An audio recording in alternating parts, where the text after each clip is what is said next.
Neste tutorial imos calcular o volume desta pirámide. Fixadevos que a pirámide ten por base un hexágono e deste dannos o lado. Nun hexágono sabemos que os triángulos que se forman xuntando os vértices co centro son equiláteros. Polo tanto, podemos calcular a apotema a partir do seguinte razoamento. Posto que son equiláteros, se o lado mide 11,2, o raio tamén mide 11,2.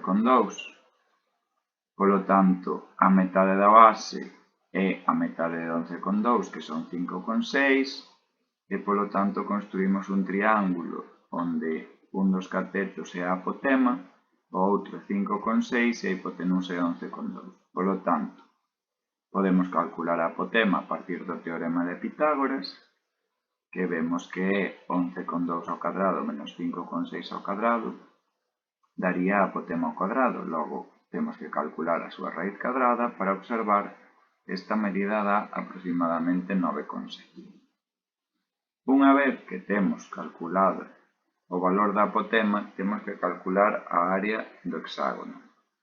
Polo tanto, a área do hexágono, que é a base da nosa pirámide, sería facer perímetro por apotema partido por 2. Como é un hexágono, temos 6 por 11,2 que nos daría o perímetro, por 9,7 a apotema entre 2. Este valor danos 325,92. Ao que lle temos que multiplicar a altura para calcular o volume da pirámide. Faltaríanos agora dividir entre 3 todo isto. Polo tanto, o único que nos queda é dividir entre 3,